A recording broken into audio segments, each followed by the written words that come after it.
I'm a very attention-needy person. I constantly ask my boyfriend for kisses and act all clingy and sweet. One day, I accidentally came across a post. What do you do when your girlfriend is too dependent? Every comment underneath said the same thing. Break up with her. Clingy women are obsessive. Leave her before it gets worse. I went quiet, closed the app, and tried to move on with my day. I watched Ethan walk out of the bathroom with a towel around his waist. For the first time ever, I avoided his hug. He frowned in confusion when I sat on his lap, but this time felt different. I'm on my period. My stomach hurts, I told him, trying to create some distance. He sighed, kissed my forehead, and tucked me into bed. Then he went to the kitchen and came back with water, brown sugar, and a heating pad. Go to sleep early. I still have work to do, he said. I turned my back to him and pretended not to care. I listened to his footsteps fade away while clutching my pillow. I had to stop being such a burden before he left me. We grew up together, and I had always been like this. Back in kindergarten, I wouldn't eat unless he sat beside me. In elementary school, I threw a fit when they moved our desks apart. In high school, once Ethan became popular and girls started chasing after him, my insecurity exploded. I scared every girl away and kept track of him constantly. If I didn't see him for an hour, I'd get anxious. When we started dating after graduation, he accepted all of it, but always with a cold, almost mechanical attitude. I'd force him to work from home or drag me to his office just so I could ask for kisses in front of everyone. He always did it, but quickly, with an expression I interpreted as exhaustion. He's probably sick of me already. The next morning, he made breakfast with all my favorite foods. I have a meeting at the company. If you get tired of waiting, text me, he said. I took a bite of toast and told him he didn't have to message me anymore. Ethan stared at me. It's an important meeting. Come with me today, and tomorrow I'll stay home with you, okay? He insisted. You don't have to work from home anymore, I said quietly. Before, I used to cling to him while he worked, nibbling at him and distracting him nonstop. I thought giving him space now would make him happy. But instead, his smile disappeared. Are you upset? Last night, I got home 10 minutes late. It won't happen again, he said, suddenly worried. I finished my milk in one gulp and set the glass down. I'm going out with friends today. You should focus on your own things, I told him. He looked like he wanted to say something, but his assistant started calling him nonstop. Before leaving, he kissed me and whispered, I'll make it up to you tonight 10 times over. Once he left, I sat alone thinking about how badly I'd smothered him over the years. On our first anniversary, he had to travel for work and left without telling me because he was scared I'd make a scene. He only texted me once he was already at the hotel. I completely lost it. I texted him every 2 minutes, cried on video calls, screamed at him for leaving me behind. When he came back a week later, I refused to let him into the bedroom. He knocked softly and said, Baby, I shouldn't have hidden it from you, but it was urgent. Please let me in. Okay, I answered this time without fighting. I crawled under the blankets, trying to ignore everything. A few minutes later, the door suddenly burst open. Ethan pulled me out of bed and sat me on his lap. He held me tightly and bit my lips hard. It's been a while since we kissed, so let's make up for it 10 times over, he whispered. Kiss me. I didn't stop myself.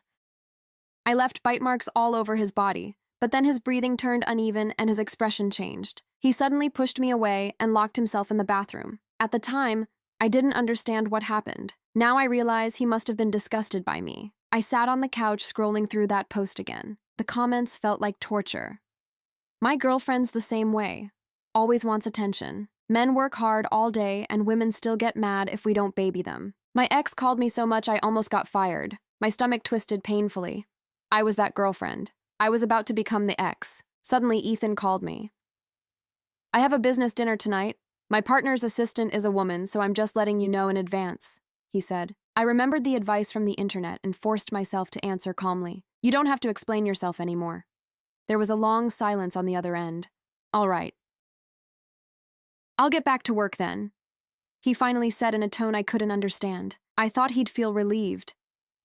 I still had time before my appointment, so I started opening packages by the front door. The sound of the security code unlocking startled me. Ethan walked in and stopped when he saw me surrounded by boxes. Why are you back already? I asked. He didn't answer.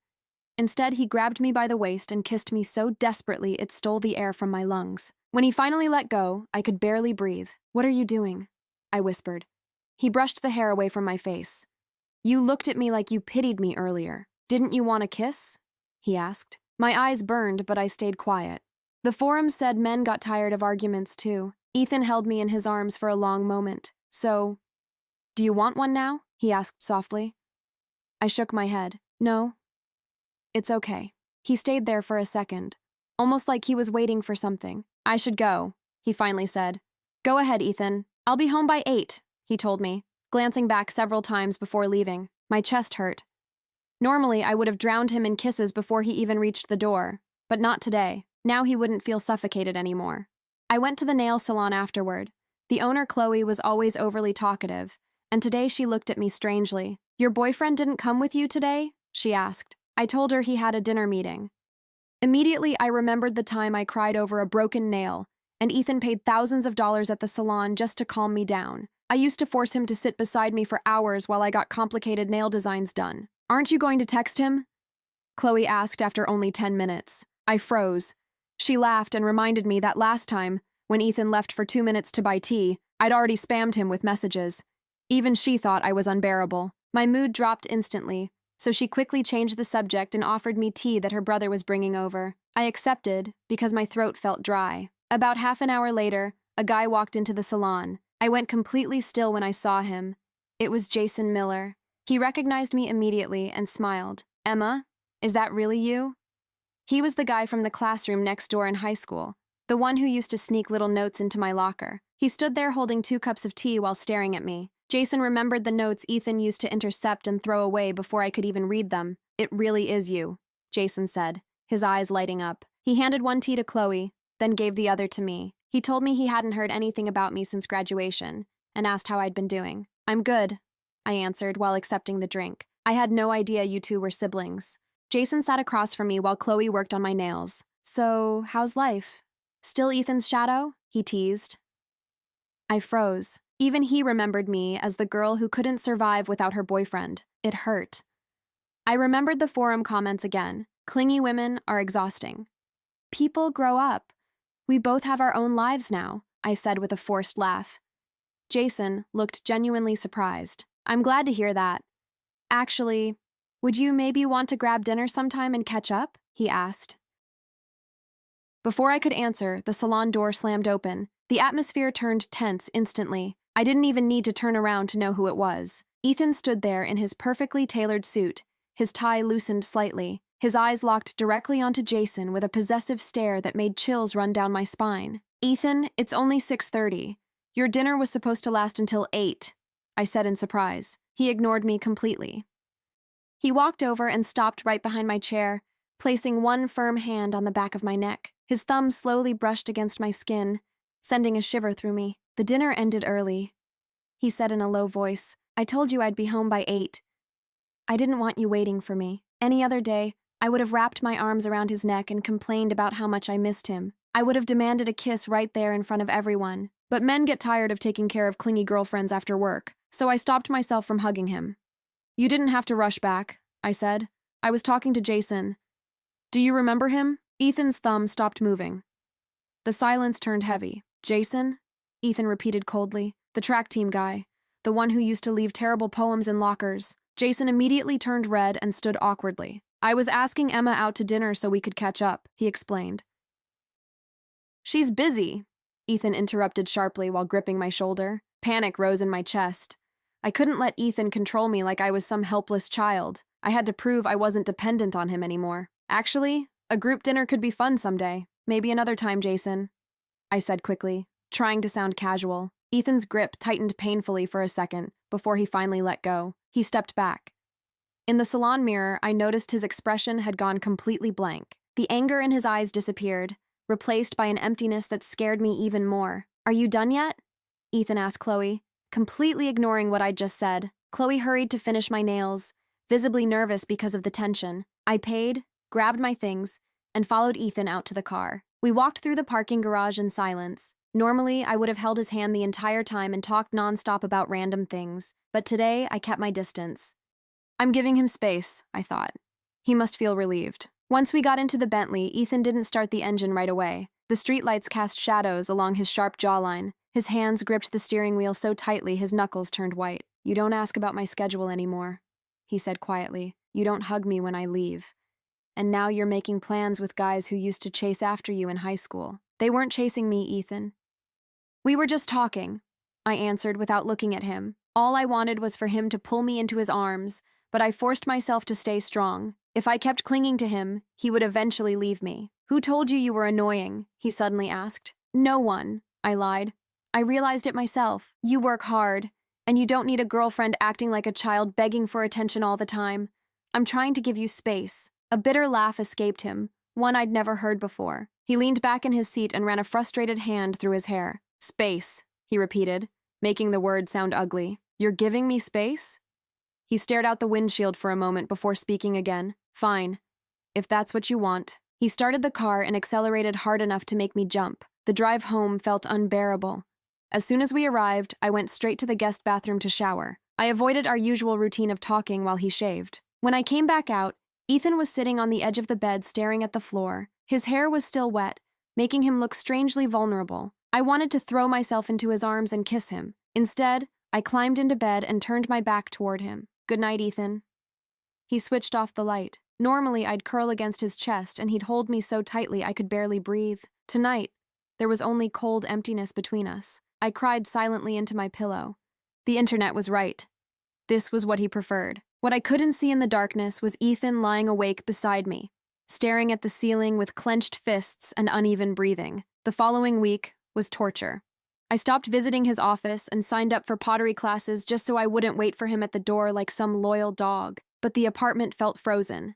Ethan became like a ghost. He worked longer hours and only spoke to me in short, cold sentences. "Did you eat?" "Drive safely." He felt like a stranger. I got sick from the stress.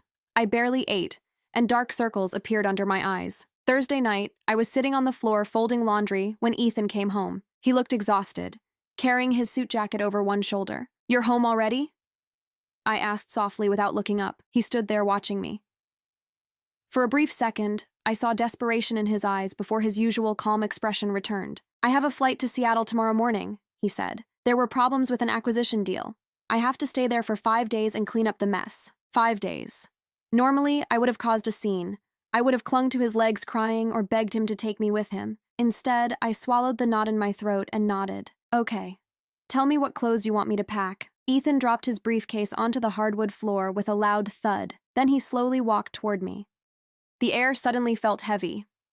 "That's it?" he asked in a dangerously low voice. "You're not going to cry? You're not going to demand that I take you with me or throw my suitcase out the window?" I kept folding one of his shirts without looking at him. "I told you, Ethan. I'm growing up. I don't want to be a burden anymore. Look at me." I shook my head.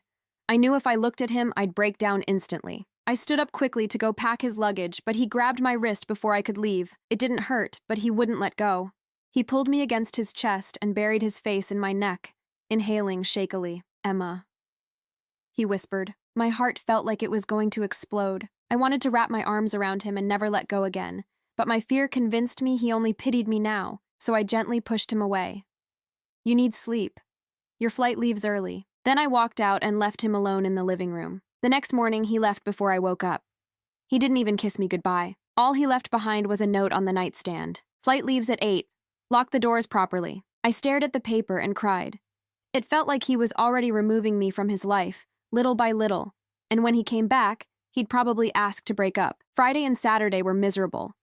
I didn't text Ethan or call him during his meetings. I forced myself to stay quiet. By Sunday, I felt like I was going insane sitting alone in the apartment, so I went back to Chloe's nail salon. Chloe tried to cheer me up, and Jason ordered pizza for the 3 of us. "So, are things bad between you and Ethan?" Jason asked carefully. "Something like that," I admitted. Ethan hadn't texted me a single word since landing in Seattle. The silence felt like proof that everything between us was ending. Suddenly, my phone vibrated. It was Noah, Ethan's assistant. "Emma, is Mr. Sterling with you?" Noah asked frantically. I could hear loud airport noise behind him. "No, Noah, he's in Seattle with you." "No, he's not," Noah said quickly. "We had the final negotiation an hour ago." But in the middle of the meeting, he checked his phone, went pale, and ran out. He left me in charge and rushed to the airport. He boarded a private flight back to New York 3 hours ago. He isn't answering any calls. I froze. Why would Ethan abandon a multi-million-dollar deal? Noah begged me to contact him if I saw him because the board of directors was furious and the deal was about to collapse. I hung up and immediately ran home. When I reached our apartment floor, the front door was slightly open. My chest tightened. I stepped inside. The apartment was completely dark, and his suitcases were abandoned in the hallway. "Ethan?" I called shakily. I found him in the bedroom. He was sitting on the edge of the bed in complete darkness, elbows on his knees,